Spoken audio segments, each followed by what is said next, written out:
স্বামীজির আমার ভারত অমর ভারত থেকে পাঠ করছি, পৃষ্ঠা সংখ্যা ৯৯। স্মৃতি মাইতি। বিশ্বাস, বিশ্বাস, বিশ্বাস, নিজের উপর বিশ্বাস, ঈশ্বরে বিশ্বাস, উন্নতি লাভের এই একমাত্র উপায়। যদি তোমার পুরাণের ৩৩ কোটি দেবতার এবং বৈদেশিকেরা মধ্যে মধ্যে যে সকল দেবতার আমদানি করেছে তার সবগুলিতেই বিশ্বাস থাকে, অথচ যদি তোমার আত্মবিশ্বাস না থাকে তবে তোমার কখনোই মুক্তি হবে না। জয় স্বামীজি। স্বামী বিবেকানন্দ জীবন ও বাণী থেকে পাঠ করছি, টনি মান্না, একাদশ শ্রেণী, পৃষ্ঠা সংখ্যা ৯৫। ওঠো, জাগো, নিজদিগকে দুর্বল ভাবিয়া তোমরা যে মোহে আচ্ছন্ন হইয়া আছো তাহা দূর করিয়া দাও।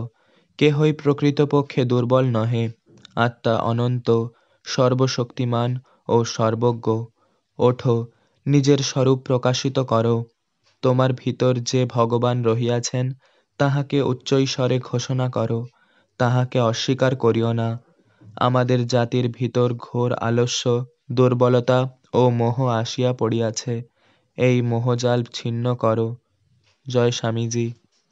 স্বামীজির আমার ভারত অমর ভারত থেকে পাঠ করছি, অঙ্কুশ্রী শাসমল, দশম শ্রেণী, পৃষ্ঠা সংখ্যা ২২।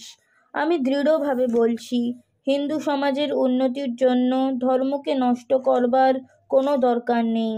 ধর্মের জন্যই যে সমাজের এই অবস্থা তা নয়, বরং ধর্মকে সামাজিক ব্যাপারে যেভাবে কাজে লাগানো উচিত তা হয়নি বলেই সমাজের এই অবস্থা। জয় স্বামীজি। স্বামীজির আমার ভারত অমর ভারত থেকে পাঠ করছি, সুহৃদ সামন্ত, দশম শ্রেণী, পৃষ্ঠা সংখ্যা ১০৯। জাতীয় কল্যাণের জন্য চিরকালই, অতীতকালে যেমন বর্তমানকালেও তেমনই, প্রথমেই আমাদেরকে খুঁজে বের করতে হবে আমাদের জাতির সমগ্র আধ্যাত্মিক শক্তিটি। ভারতের বিক্ষিপ্ত আধ্যাত্মিক শক্তিগুলিকে একত্র করাই ভারতের জাতীয় একত্ব সাধনের একমাত্র উপায়। ভারতবর্ষে একটি অখণ্ড জাতি গড়ে উঠবে তাদেরই সমবায়ে, যাদের হৃদয়তন্ত্রী একই আধ্যাত্মিক সুরে বাঁধা। জয় স্বামীজি। স্বামীজির আমার ভারত অমর ভারত থেকে পাঠ করছি, সমিকা দাস, অষ্টম শ্রেণী, পৃষ্ঠা সংখ্যা ৭।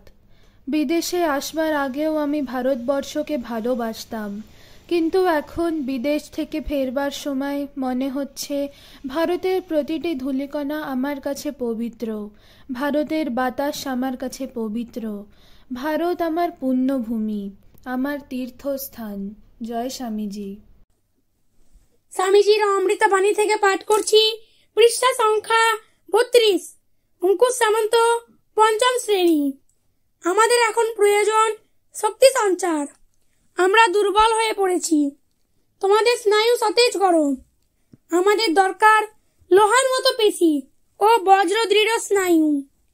আমরা অনেক দিন ধরে কেঁদেছি, এখন আর কাঁদবার প্রয়োজন নেই। এখন নিজের পায়ে ভর দিয়ে দাঁড়াও ও মানুষ হও। জয় স্বামী বিবেকানন্দ। স্বামীজির আমার ভারত অমর ভারত থেকে পাঠ করছি, রূপসা খাড়া, ষষ্ঠ শ্রেণী, পৃষ্ঠা সংখ্যা ৯৩।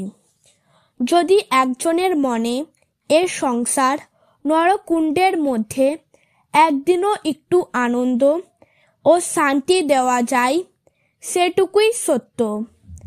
এই তো আজন্ম ভুগে দেখছি, বাকি সব ঘোড়ার ডিম। জয় স্বামীজি। স্বামীজির আমার ভারত অমর ভারত থেকে পাঠ করছি, অঙ্কিত শাসমল, পঞ্চম শ্রেণী, পৃষ্ঠা সংখ্যা ১৪২। কারোর ওপর হুকুম চালাবার চেষ্টা করো না। যে অপরের সেবা করতে পারে সেই যথার্থ সর্দার হতে পারে।